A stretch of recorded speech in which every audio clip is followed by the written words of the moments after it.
이렇게 말씀을 나누고 있습니다. 사도행전 2장 말씀이 되겠습니다. 예, 사도행전 2장, 예, 신약성경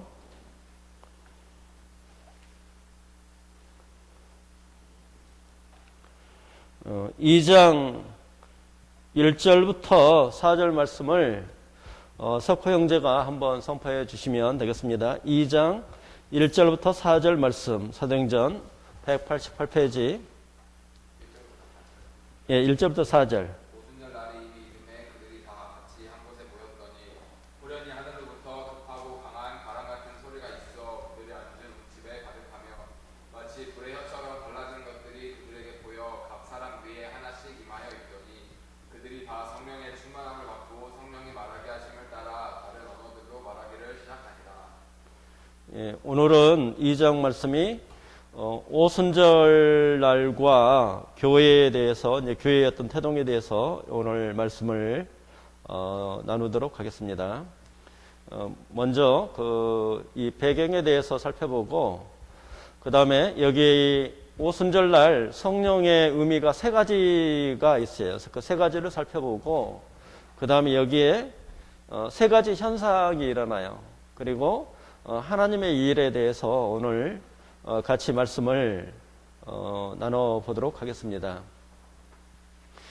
초대교회 당시는 기독교를 둘러싼 수많은 루머들이 있었고 수많은 소문들이 있었죠. 그 다음에 박해와 오해가 있었어요. 그래서 루가는 수많은 루머에 대해서 팩트를 근거로 이 기독교가 무엇이냐, 기독교 신앙이 무엇인가, 그 다음에 기준을 또 교회에 대해서 우리에게 말씀을 하고 있어요. 그래서 이 교회가 시작이 되는 데 있어서 가장 중요한 사건인 오순절 날 성령 강림 사건이 일어난다는 거예요. 성령 강림 사건이 일어나는데 예수님이 내가 가면 누가 온다고 했어요?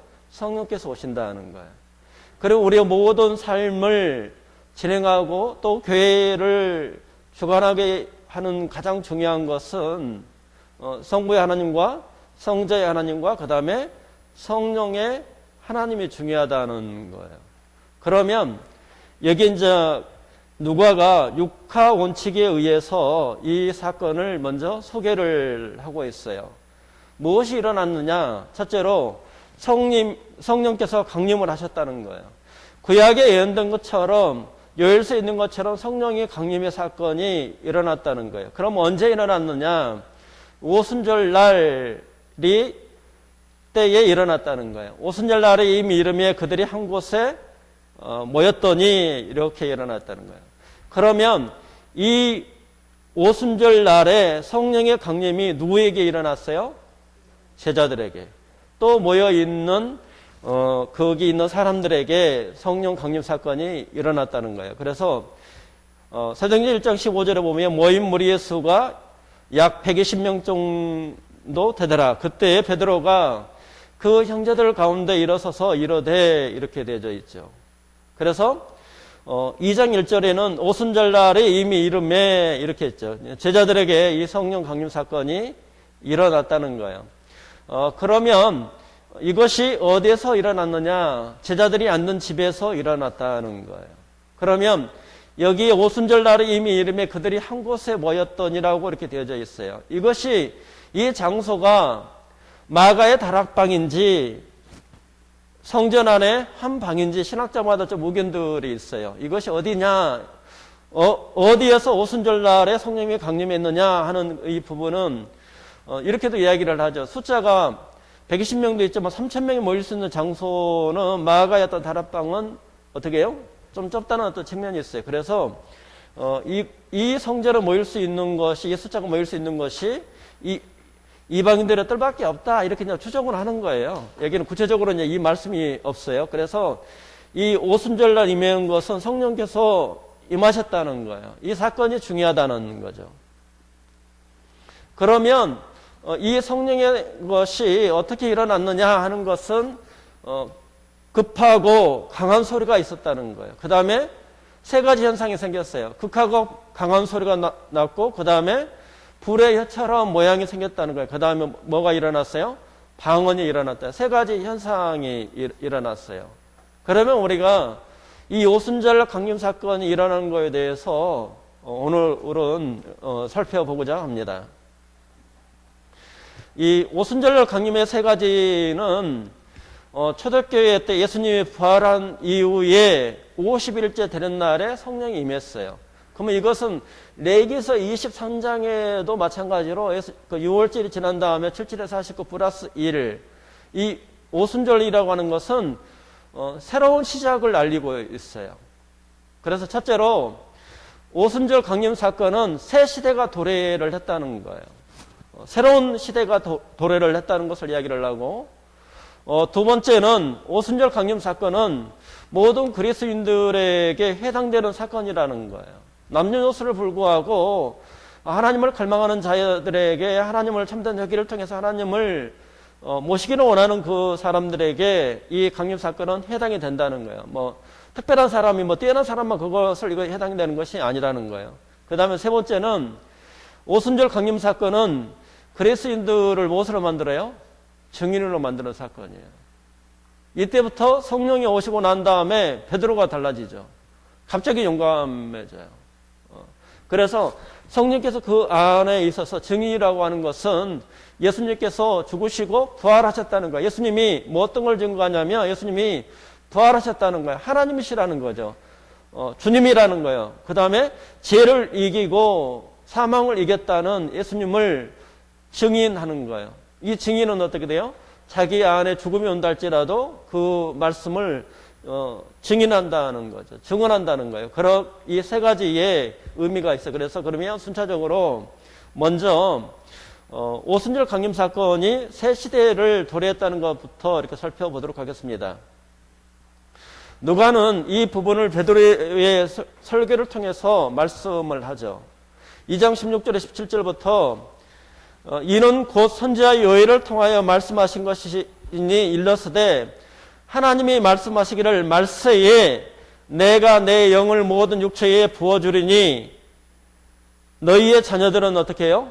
예언할 것이요. 너희 젊은이들은 환상을 보고 너희의 늙은이들은 꿈을 꾸리라고 이야기를 했어요.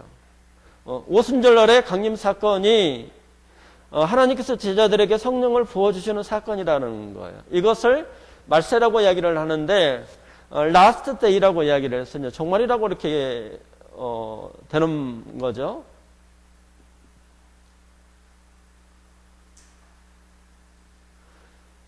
그러면 6월절이 이스라엘 민족이 애국으로부터 자유를 얻는 날을 기념하는 절기였다고 한다면 오순절은 그들이 하나님이 약속의 가나안 땅에 들어가게 된 것을 기념하는 원래 절기예요. 광야 생활을 청산하고 하나님께서 주신 약속의 땅에서 하나님의 백성으로서의 새로운 시작을 기념하는 의미가 있어요. 그러니까 이 오순절을 통해서 뭐가 태동을 하냐면 교회가 태동을 하죠.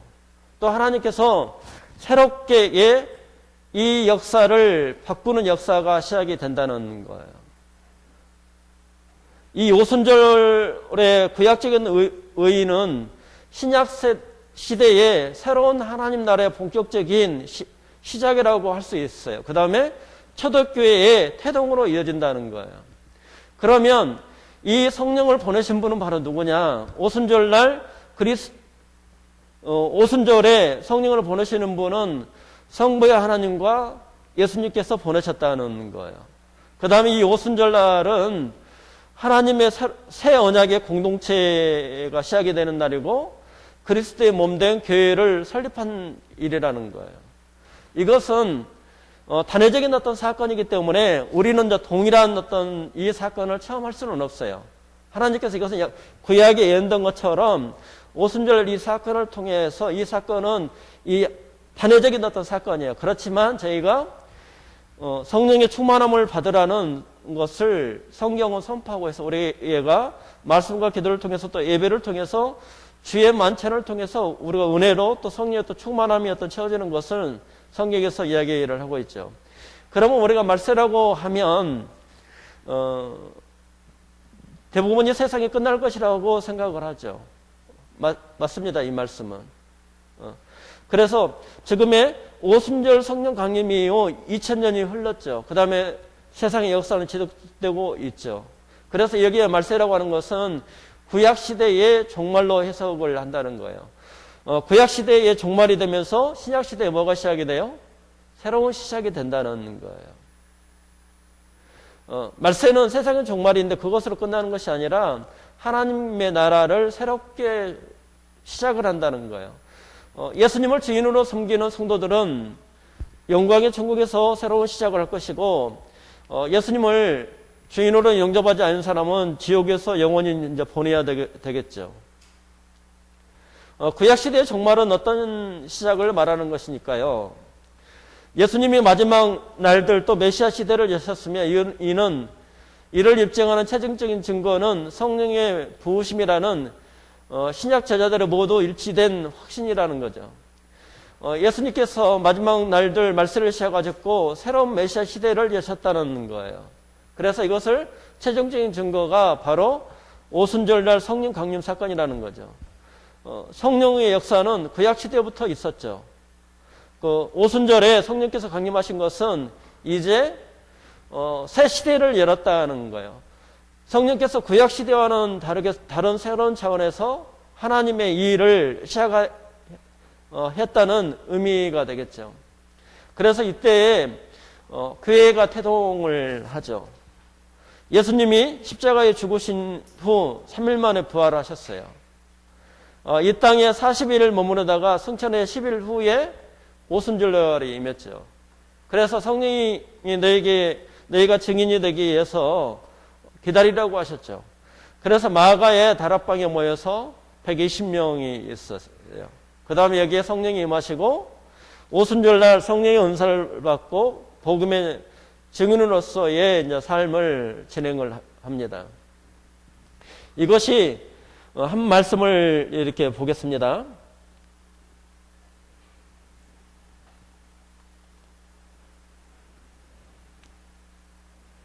(2장 4절)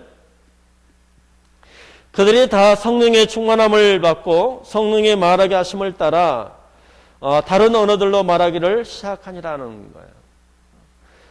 이 오순절 날은 저희도 마찬가지죠. 예수님을 우리가 성령 세례라고 하는 것은 단 이례적인 어떤 사건이에요. 하나님께서 내 안에 참된 내게를 통해서 내 안에 예수님을 주인으로 모시기를 간절하게 원하는 그 사람에게 예수님이 내 안에 들어오시면서 성령이 임하신 거예요. 이것이 이제 우리가 성령의 세례라고 하는 것은 이것은 단 이례적인 부분이고, 그 다음에 지속적으로 말씀과 기도로 또 예배를 통해서 성령의 어떤 충만함을 받는 어떤 사건이 있어요. 그래서 이 오순절 날은 제자들에게도 굉장히 중요하지만 우리가 교회의 모든 일을 행할 때는 누구의 능력으로 해야 되느냐? 우리의 생각이 아니라 우리의 계획이 아니라 성령께서 이 일을 하라고 하면 하는 거고, 그 다음에 가라고 하면 가고, 그 다음에 멈추라고 하면 멈추는 거죠. 그래서 이 오순절날 성령이 임하는 것은 새로운 어떤 시작이에요. 그래서 성령님과 함께 우리가 하나님 안에서 들어지는 거예요. 그럼 우리 마음속에 갈망하는 마음이 있는 거죠. 하나님 앞에서 내가 하나님 앞에 드리기를 원하오니 하나님께서 나를 어떻게 돼요? 성령께서 나에게 은사를 줘서 사용해 달라고 그렇게 기도를 하는 거예요. 그래서 하나님 앞에 그렇게 기도를 해서 하나님의 은사를 가지고 하나님 안에서 이제 봉사하는데 하나님께서 이 성령의 은사를 갈망을 하라고 이야기를 했어요. 그래서 어떻게 생각을 하냐면 우리는 하나님에서 내가 부르심을 받은 자니까 하나님에서 나를 스페셜하다고 생각을 하셔야 돼요. 또 나도 스페셜하고 우리 가정도 어떻게 돼요? 스페셜하다고 생각을 해야 돼요. 그 다음에 더 좋은 사람께도 스페셜하다고 생각을 하셔야 돼요. 그것을 어떻게 해요? 믿으셔야 돼요. 그것이 뭐냐? 믿음이에요. 여기에 제자들이 12명이 있고 120명이 있는데 세상적으로는 이 시대에 이 사람들이 취업을 할 수가 있을까요? 취업할 수 없는 사람이에요. 근데 하나님께서 그런 것을 따지지 않고 그 마음에 뭐가 있느냐? 이 분들은 뭐가 있어요? 패션이 있어요. 열정이 있어요. 살고자 하는. 그 다음에 그 마음에 깨끗함이 있었어요. 순수함이 있었다는 거예요. 이 제자들에는 바리새인처럼 그렇게 많이 어떤 배우지는 않았지만 그 안에 뭐가 있어요? 하나님 앞에 살고자 하는 마음이 있었다는 거예요. 열정이 있었어요. 하나님 안에서 살고자 하는 그런 마음이 있었고 그 마음에 깨끗함이 있었어요. 순수함이 있었어요. 그런 제자들에게 하나님께서 무엇을 보여줬어요? 성령을 보여준 것처럼 하나님께서 우리에게도 마찬가지로 우리가 하나님 안에서 살고자 하는 자에게 하나님께서 성령을 부어주는 거예요. 다 그렇게 간절함이 있으면 하나님께서 충만함을 더 부어주겠지만 하나님은 무엇을 봐요? 하나님은 외모나 것을 보지 않아요. 무엇을 본다고요? 중심을 봐요. 알 수 없어요, 저도. 근데 우리가 그것을 갈망하는 거예요. 갈망하고 하나님 안에서 그렇게 우리가 사용되기를 원하는 거예요. 그러면 하나님께서 그 사람을 스페셜하게 써요. 그 다음에 그 영광도 달라요. 가정도 마찬가지예요. 그 다음에 교회도 어떻게 돼요? 그렇게 기도를 해야 돼요. 그런 사람이 한 사람만 있어도 이 세상은 뒤집힐 수가 있어요. 예, 말씀을 드리지만 만약에 베드로 사도가 여기에 우리 교회에 있다고 하고 해봐요. 어떻게 되겠어요? 달라지죠. 베드로 사도 한 사람만 있어봐요. 어떻게 돼요? 달라지겠죠. 그런 것처럼 베드로 사도보다도 누가 나와 함께 있어요? 예수님이 있잖아요. 그렇죠? 예수님이 있는 거예요. 그래서 그것을 우리가 갈망하고 그 다음 그렇게 기도를 하셔야 돼요. 하나님 나에게 스페셜한 것을 주십시오. 그러면 하나님이 그걸 허락하신다는 거예요. 그래서 새로운 시작이에요. 그러니까 성령을 통해서 우리가 날마다 오늘도 마찬가지로 내일도 마찬가지로 날마다 새롭게 시작을 하는 거예요. 그것이 이제 첫 번째고요. 이제 두 번째는 오순절 성령 강림 사건은 성별, 연령, 신분을 초월한 사건이에요. 여기 구약시대에는 성령께서 제한된 사람에게만 임하여졌어요. 근데 신약시대는 어떻게 돼요? 모든 육체에 임하실 것이고 그 다음에 구약시대에는 성령이 떠나가기도 하셨죠. 근데 신약시대는 어떻게 돼요? 모든 육체에 또 임하실 거고 그 다음에 영원히 임재하고 작은 애서로 살아가게 한다는 거예요. 그래서 여기에 내 영을 너희 모든 육체에 부어주리니 너희 자녀들은 뭐라고요? 예언할 것이요. 젊은이들은 천국의 비전을 갖는다는 거예요. 하나님 나라의 어떤 비전을 갖고 너희 늙은이들은 꿈을 꾼다고 이야기를 했어요. 구약시대에 그 선지자들이 꿈을 꿨어요. 그 예수님이 메시아가 이 땅에 오신다는 거예요. 메시아가 오고 그 다음에 성령께서 그 예수님이 하신 그 사역을 하시기 위해서 성령이 오신다는 그것을 구약에 있는 선지자들은 그것을 꿈을 꿨어요. 우리는 무엇을 봐요? 하나님의 비전을 보는 거죠. 하나님께서 놀랍게 우리를 사용하실 거고 또 하나님의 역사를 성령을 통해서 하나님 나라가 확장이 되고 회복이 되고 부흥이 일어나는 것을 젊은이들은 환상을 통해서 본다고 말씀은 우리에게 이야기를 하고 있습니다. 그러면 우리가 예수님을 따르기 위해서는 이렇게 하나님 앞에 성령이 임하시는 것은 세 가지가 있죠. 죄를 버려야 되죠. 우리가 이것을 회개라고 이야기를 해요. 그 다음에 무엇을 버려야 돼요? 자기 자신을 버려야 되죠. 그 다음에 무엇을 져야 돼요? 십자가를 져야 돼요. 그러면 대체적으로 우리가 죄를 버린다고 이야기를 하죠. 그 다음에 죄를 버려야 되는 부류가 있고 그 다음에 자기 자신을 버려야 되는 부류가 있고 그 다음에 십자가를 져야 되죠. 근데 우리가 무엇을 지기를 싫어해요? 십자가를 져야 된다는 거예요. 예수님의 진정으로 예수님의 복음을 깨달은 사람은 어떤 길을 가야 되느냐? 어떤 길을 갈 수 있어요? 제자의 길을 가는 거예요. 십자가의 길을 간다는 거예요. 그래서 예수님이 내 안에 있는 그 예수님의 제자는 성도는 어떤 길을 가냐? 예수님과 함께 자기를 부인하고 십자가의 길을 간다는 거죠. 고난의 길을 간다는 거예요. 이것이 전제죠. 성령이 임하시는 것은. 그래서 예수님을 따르기 위해서는 회개가 있죠. 죄에 대한 마음과 태도의 내적인 어떤 변화, 그 결과 행위의 변화도 따른다는 거예요. 죄를 버리지 않고는 누구를 따를 수 없어요? 예수님을 따를 수 없어요. 우리의 생각은 날마다 어떻게 돼요? 하나님 앞에서 내려놔야죠. 죄를 버려야 된다는 거죠. 두 번째, 자기 의지를 버려야 되죠. 옛사람을, 자기 의지를 버려야 돼요. 그리스도를 따라간다는 것은 삶에 대한 권리를 누구한테 넘겨드리는 거예요? 날마다 누구한테 넘겨요? 예수님 앞에. 우리 가정을, 우리의 주권을 어디다 버려요? 예수님 앞에. 이 더 좋은 사랑교회를 누구한테 드려요? 예수님 앞에. 그럼 우리는 성공하는 거예요. 누가 그러면은 우리를 운행을 해요? 예수님께서. 이것이 내 짐은 가볍다고 이야기를 했어요. 우리 마음의 왕좌에서 내려와야 돼요. 이것이 교만이, 내가 앉아있는 것이 교만이에요. 내려오는 것이, 내려와서 그리스도를 왕으로 모시는 것이 겸손이에요. 그러면서 왕 앞에 뭐 어떻게 한다고요? 죽도록 충성하는 거예요. 이것이 우리가 믿음이에요. 믿음이라고 하는 것은 그리스도를 왕으로 모시면서 내가 예수님 앞에 충성하겠습니다. 이것이 기라는 거죠. 주님을 따르려면 자기를 부인을 해야 하며 그리스도 말을 어떻게 해야 돼요? 인정을 해야 되죠. 여기까지 다 해요. 근데 더 한 가지가 있죠. 무엇을 져야 돼요? 십자가를 져야 돼요. 자기 십자가를 져야 되는데 날마다 사도 바울이 이야기한 것처럼 날마다 넘기는 삶을, 자기 의지의 독립을 부인을 해야 되고 날마다 새롭게 예수 그리스도께 우리를 어떻게 해야 돼요? 삶을 굴복을 해야 되죠. 자기 목숨을 잃는 것이 있는데 누구든지 자기 목숨을 잃으면 어떻게 해야 된다고요? 역설이에요, 역설. 십자가에서 죽으면 누가 살아요? 내가 살죠.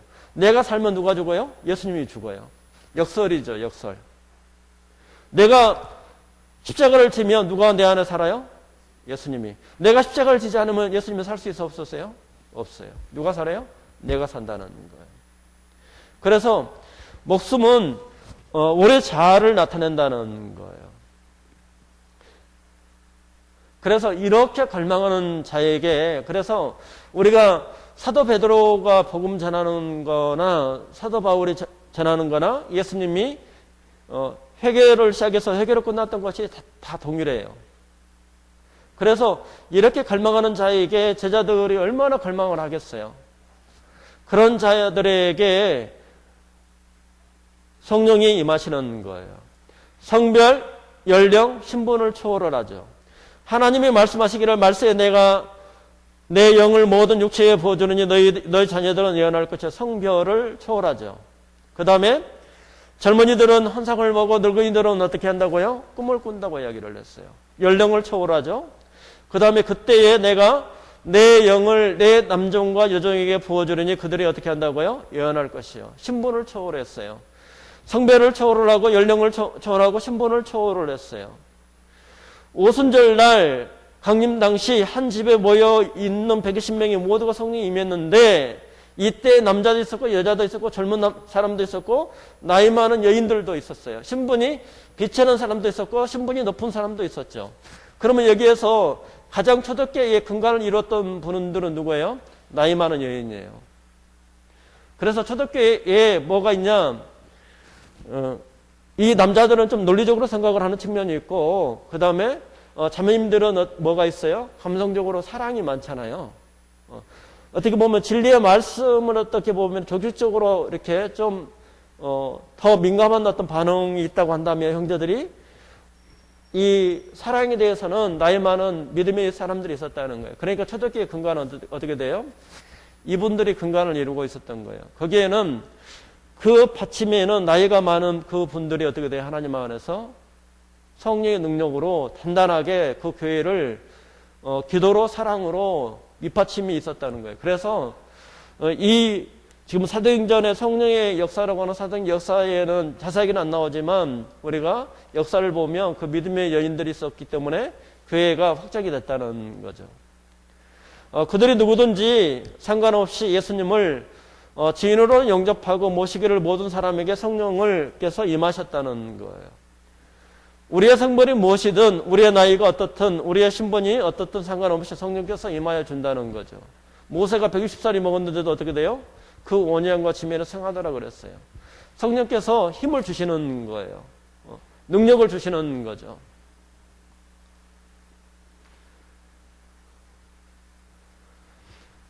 성령의 충만함을 받은 제자들이 간절한 마음으로 하나님의 역사를 갈망하고 기도에 매달렸어요.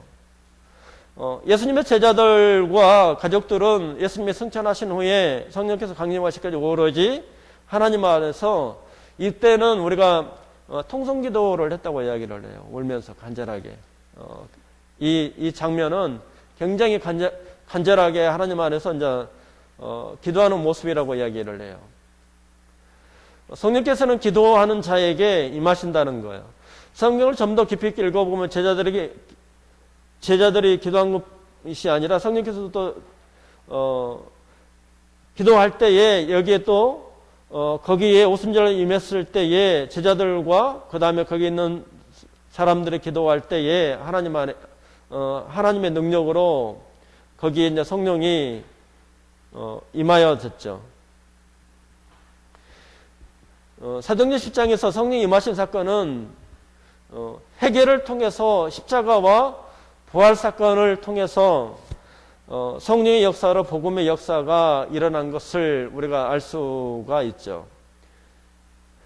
베드로가 고넬료 집안에 가서 예수 그리스도를 힘입어 제사함을 받는다는 복음을 선포할 때에 성령께서 말씀을 듣는 사람들에게 내려오셨다는 것이 사도행전 10장의 그 내용이 되겠습니다.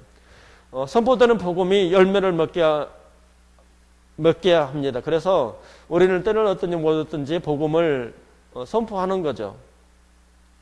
이제 세 번째로 이 마지막 오순절 성림 사건은 그리스도인들을 증인으로 만드는 사건이라는 거예요.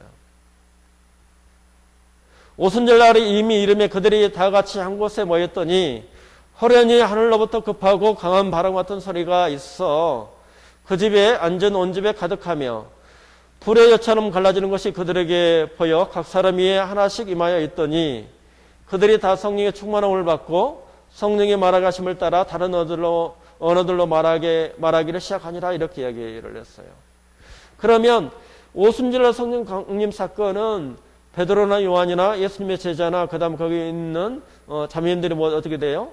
예수님을 증언하는 증인의 삶을 살게 되는 거예요. 그래서 이런 거죠. 십자가에서 죽으셨던 예수님이 그 죽음을 이기고 부활한 것처럼 우리가 고난을 받는다 할지라도 그 고난을 통해서 우리가 죽는다 하더라도 예수님이 부활하신 것처럼 우리도 어떻게 한다고요? 부활을 한다는 것을 전한 거죠. 예수님께서 부활신학을 한 것은 예수님께서 십자가에서 죽으시고 부활한 것처럼 우리도 그렇게 죽는다 할지라도 그 죽음을 이기고 예수님이 부활한 것처럼 우리도 부활을 한다는 거예요. 예수님이 부활하셨다는 것을 이 제자들은 증인으로 삶을 살아간 게 된 거죠. 오순절 날 성령께서 제자들에게 임하셨을 때에 세 가지의 현상이 있어요. 급하고 강한 바람 같은 소리, 그 다음에 불의 혀처럼 갈라지는 모양, 그 다음에 다른 언어로 말한 이제 방언이 있어요. 이 세 가지를 한번 이렇게 살펴보도록 하겠습니다. 첫째로 여기에 이제 세 가지 현상 중에 첫째로 급하고 강한 바람 같은 소리가 있어요. 이 바람이라고 하는 것은 성령을 상징을 한다고 그래요. 그 다음에 바람은 하나님의 인자하심을 나타내고 여긴다고 그래요. 유대인들은. 형체는 보이지 않으면서도 강하고 분명한 역사를 일으키는 것이 성령의 속성과 비슷하다는 거죠. 푸누마란 말 자체가 바람이라는 뜻을 가지고 있고 푸노에스라는 것은 폭풍처럼 강하게 몰아치는 바람을 의미를 한다는 거예요. 급하고 강한 바람 소리 같은 것은 성령께서 임재를 의미를 한다는 거예요. 두 번째는 불의 혀처럼 갈라지는 모양이 있는데 이 불은 하나님의 임재를 의미를 해요. 불은 제약되고 더러운 것을 태워버리는 정결의 도구로도 해당이 되죠. 여기에 이제 불의 혀처럼 실제로 불에 타는 모습을 상징적으로 표현한 건데 우리가 시골에서 들불이 있잖아요. 들불을 이렇게 그 가을에 쫙 불을 붙이면 어떻게 돼요? 불이 쫙 타들어오는 것처럼 이때에 성령이 임하시니까 이 성령의 임재를 통해서 이 역사가, 하나님의 역사가 물에 번지는 것처럼 성령 역사가 쫙 번져가는 거죠. 확장이 되는 것을 불의 혀처럼 표현을 했어요. 그래서 불길이 빠르게 확산되는 모습처럼 복음이 빵 터져서 쫙 번지는, 예수 그리스도를 하나님으로 받아들이는, 주님으로 받아들이는 역사가 불의 혀처럼 이렇게 일어나는 모양인 불의 혀처럼 이렇게 쫙 불에 들불이 번지는 것처럼 이 복음이 쫙 퍼지는 것을 의미를 하고요. 바람 같은 소리는 하나님의 역사가, 강력한 역사가 임하는 것을 의미를 합니다. 세 번째는 다른 언어로 말한 방언이라고 이야기를 했어요. 이것은 성령의 초자연적인 개입의 역사를 의미를 해요. 이것은 다른 언어로 이제 방언을 했다는 것은 우리가 애국어라고 이야기를 해요. 프랑스어는 여기에 뭐 미국 사람도 있고 프랑스 사람도 있고 독일 사람도 있고 캐나다 사람도 있으면 제가 이야기를 하면 그 나라 말로 언어가 말을 하면 그 나라 사람들의 말로 이렇게 들리는 것이에요. 이것은 애국어라고 이야기를 할 수가 있어요. 이 방언이라는 것은 애국어고, 그 다음에 고린도교회 이야기를 하는 것은, 고린도교회 나오는 것은 신비적인 언어라고 이야기를 해서 그거 방언과 이 방언은 틀려요. 그러면 이것은 성령께서 초자연적으로 개입하는 어떤 사건인데, 하나님 앞에서 인간이 교만함으로 말미암아 노아 방주를 통해서 두 번 다시는 물로 이게 멸망치 않는다는 것을 말씀에도 불구하고 우리가 멸망하지 않게 해서 인간이 어떻게 뭘 세우냐면 바벨탑 사건을 세우는 거예요. 바벨탑 사건을 통해서 그것을 더 진척하지 못하게 하기 위해서 하나님이 언어를 어떻게 됐어요? 험잡기 해서 흩어버리는 계기가 됐다는 거예요.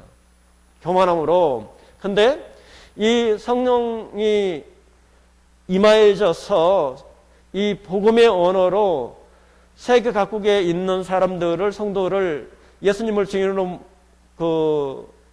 예수님을 받아들인 그 그리스도인들을 무엇으로 묶는 계기가 되냐면 하나로 묶는다는 거. 언어를 묶는 분수령이 되었다는 점을 이것은 다른 언어로 이렇게 방언을 말한 애국어로 말하는 것은 하나로 되는 그 분수령이 되었다는 것을 의미를 합니다. 그러면 여기에 하나님의 일은 무엇입니까를 이렇게 한번 살펴보도록 하겠습니다. 하나님의 일은 가장 큰 것은 어떤 거냐면 예수님의 십자가가 부활이라는 거예요. 하나님에게는 그보다 더 큰 일은 없다는 거죠. 말씀으로 무에서 천지 만물을 창조한 사건, 거기에도 성령이 있었죠. 형언할 수 없는 아름다운 하나님 나라를 준비하는 사건이 큰 일일 수도 있지만 하나님에서는 가장 큰 일이 어떤 거냐면 독종자 예수 그리스도를 이 땅에 보내신 사건, 그 아들이 십자가에 달려 죽은 사건, 그 아들이 부활해서 다시 살아나는 사건이 가장 큰 일이라는 거예요. 이것이 이 살아나는 이 부활의 예수님의 이 사건을 가장 이것이 큰 일이라는 거죠. 그 다음에 핵심이라는 거죠.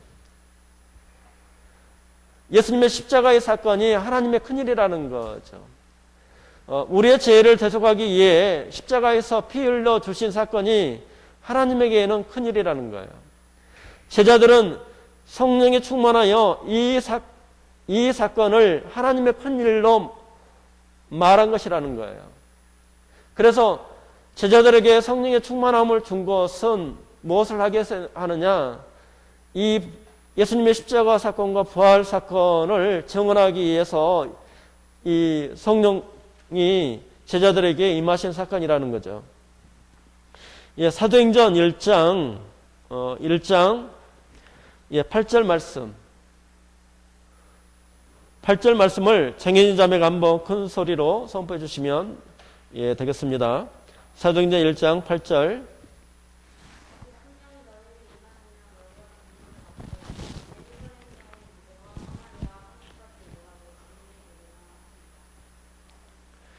그래서 성령이 너에게 임하시면 너희가 무엇을 받고요? 권능을 받고 예루살렘과 온 유대와 사마리아와 땅 끝까지 이르러 내 증인이 된다는 거예요. 그래서 예수님의 십자가의 어떤 사건과 부활 사건을 증언할 수 있도록 우리에게도 성령이 있는 거죠. 저희도 마찬가지로 우리가 다른 사람에게 말씀을 선포할 때에 성령께서 그것을 이 부활 사건을 증언할 수 있도록 성령께서 우리를 도우신다는 거예요. 성령은 파라클레토스라는 거잖아요. 성령은 은혜를 주고 우리를 말씀을 가르쳐 주고 우리를 인도하신다는 거예요. 그리고 이 파라클레토스는 바로 옆에서 사이드에서 우리를 도우시는 자라는 거죠. 그래서 이 십자가 사건을 제자들에게 선포를 할 때에 제자들이 성령에 충만해서 하나님의 이 큰 일을 선포를 시작을 한 것이 바로 오순절 날 이 사건을 통해서 하나님의 말씀을 선포를 했습니다.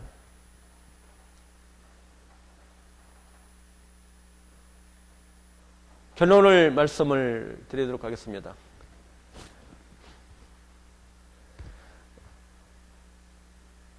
오늘 오순절날 성령 사건이 임하여진 것은 첫째로 말씀을 드린 것처럼 오순절 강림 사건은 새 시대가 도래를 했다는 거예요. 성령께서 새로운 교회가 출발을 했다는 거예요. 이 오순절 강림 사건은 하나님의 역사를 시작을 했다는 거죠. 그래서 이 오순절 강림 사건은 새로운 어떤 시작이에요. 신약 시대의 어떤 시작이라는 것을 우리에게 이야기를 하는 그 부분이고요. 그래서 오순절에 성령께서 강림하신 사건은 새 시대가 되었기 때문에 구약 시대와는 다른 차원의 어떤 사역을 하나님께서 시작을 했다는 것이 오순절날의 첫 번째의 의미라고 말씀을 드렸고, 두 번째에 오순절날 강림 사건은 모든 그리스도인들에게 해당되는 사건이라는 거죠. 우리의 성별이 무엇이든지 우리의 나이가 어떻든 간에 우리의 신분이 어떻든 간에 성령께서 어떻게 돼요? 간절하게 하나님을 사모하고 참된 회개를 통해서 예수님을 내 삶의 주인으로 내가 하나님의 도구로 사용되는 일을 원하는 그 사람에게 성령께서 임하셨다는 사건이죠. 이 성령이 임하시고 난 다음에 그 안에 있는 성령께서 제자들에게 하나님의 지혜와 청명을 더하셔서 교회 일을 하게 하고 또 하나님의 나라를 이렇게 선포하게 하는 일들이 있었다는 겁니다. 세 번째로 이 오순절 날 성령 강림 사건은 그리스도인들을 무엇으로 만들었어요? 증인으로 만드는 사건이라는 거죠. 베드로 사도도 마찬가지고 성령이 임하시고 난 다음에 담대하게 예수님을 선포하는 말씀이 있습니다. 그 말씀이 사도행전 2장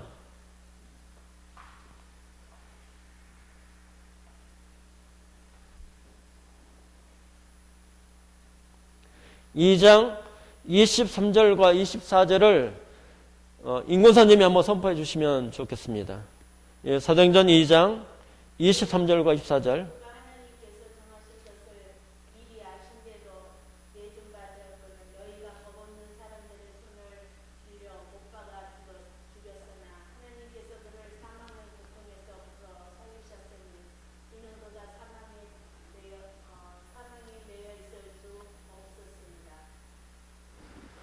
베드로가 오순절날 쫙 설교를 해요. 성령 충만하고 거기에 3,000명이 쫙 이렇게 몇천 명이 쫙 있는 가운데에 이 사도 베드로가 성령의 충만함으로 성령의 도우심으로 하나님의 말씀을 선포를 하게 되죠.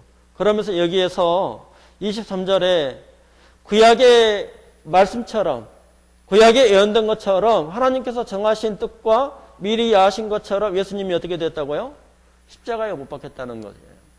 십자가에 못 박히고 그 다음에 24절에 하나님께서 그를 사망의 고통에서 풀어 살리셨으니 이는 그가 사망에 매여 있을 수 없습니다. 부활을 했던 시편에 있는 것처럼 예수님이 십자가에서 죽으시고 구약에 예언된 대로 십자가에서 죽으시고 3일 만에 부활한 사건을 그 있는 사람들에게 사도 베드로가 어떻게 돼요? 선포를 한 거예요. 선포를 하고 이 사건을 선포를 하고 난 다음에 여기에 몇 명이 이 말씀을 받아들이냐면 3,000명이 쫙 받아들이는 거예요. 36절 말씀, 2장 36절 말씀 같이 선포하겠습니다. 그런즉 이스라엘 온 집은 확실하게 알지니 너희가 십자가에 못 박한 이 예수를 하나님이 주와 그리스도가 되게 하셨느니라. 아멘. 이 일에 바로 증인의 삶을 살아갈 수 있도록 성령께서 하신 것처럼 저희에게도 하나님의 이 복음을 선포할 수 있도록 우리에게 성령의 충만함을 준다는 거예요. 또 말씀을 주고 그 다음에 권능을 준다는 거예요. 베드로가 이렇게 선포를 하는 것처럼 저희도 마찬가지로 하나님의 말씀을 기도하고 말씀을 어떻게 돼요? 선포하는 거죠. 예. 각 가정에서 하나님의 사람을 세우셔서 그곳에서 하나님의 말씀을 선포케 한다는 거예요. 이게 이 시대에는 더 온역이 많아질 수 있고 그 다음에 바그다드 같은 경우에서는 지금의 온도가 51도까지 올라갔다는 거예요. 지금의 대전에는 뭐가 내렸어요? 폭우가 있어서 아파트가 막 보이잖아요. 우리나라도. 이제는 이렇게 지금에 돌아가는 어떤 것들이 있는데 각 가정에서 하나님의 말씀을 가지고 있는 자, 이 말씀을 제자들이 가지고 있는 것처럼 이 말씀을 살아있는 말씀을 선포할 수 있는 그 제자를 누가 찾고 있느냐? 이 시대에 하나님이 찾고 있다는 거예요. 이게 진리의 말씀을 살아있는 진리의 말씀과 하나님의 뜨거운 어떤 사랑을 선포할 수 있는 그 사람과 그 가정과 그 다음에 교회를 하나님이 찾고 있다는 거죠. 오늘은 이제 결론 말씀을 이렇게 보시면 같이 한번 1장 8절 말씀을 같이 한번 선포하도록 하겠습니다. 오직 성령이 너에게 임하시면 너희가 권능을 받고 예루살렘과 온 유대와 사마리아와 땅끝까지 이르러 내 증인이 되리라 하시니라. 성령이 너에게 임하시면 바람 같은 소리를 듣거나 불의 같은 모양을 어떤 불꽃이 아니라 뭐가 된다고요? 증인이 된다는 거예요.